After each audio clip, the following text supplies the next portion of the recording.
Hello, hello, hello mga kakosa. Magkakape tayo ngayon. Matagal na akong hindi nagkakape.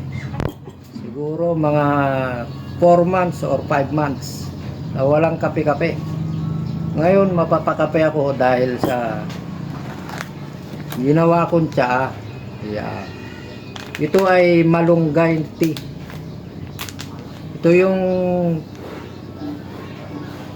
napulbos, hindi masyado napulbos na malunggay.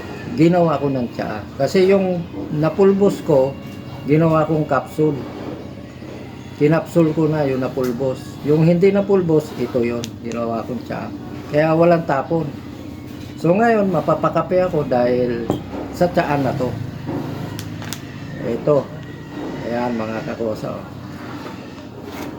Kapimbara ko na may gatas, lagyan natin ng malunggay tea para napakasustansya ng ating kape ngayon.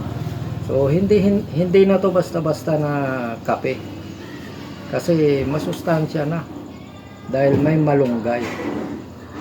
Kung mayroon lumalabas na kape na 3 in 1, 4 in 1, 7 in 1, 8 in 1, ito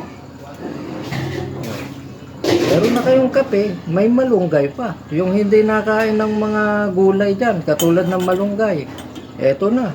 Oh, tsaa ng malunggay, ilagay mo sa kape. Ayan.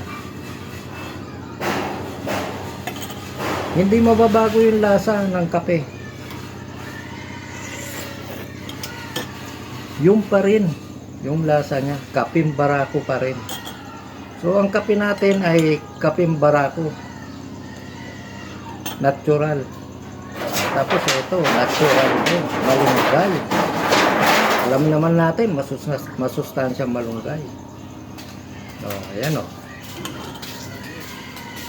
Napakasarap nito mga kakosa.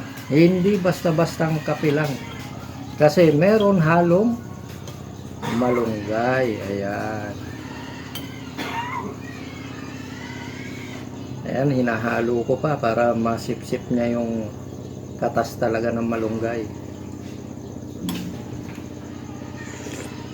Hindi nagbago yung lasa. Yung pa rin, kapim barako pa rin na may gatas. Kaya yung mga hindi kumakain ng gulay, eto, kape na tsaa. Ihalo mo sa kape.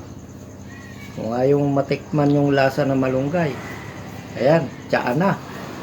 Ngayon kung ayaw mo pa rin ng tsaa, capsule naman na. Meron tayong ginawang capsule na malunggay.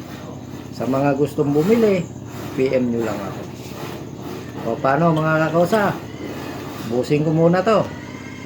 Bye bye.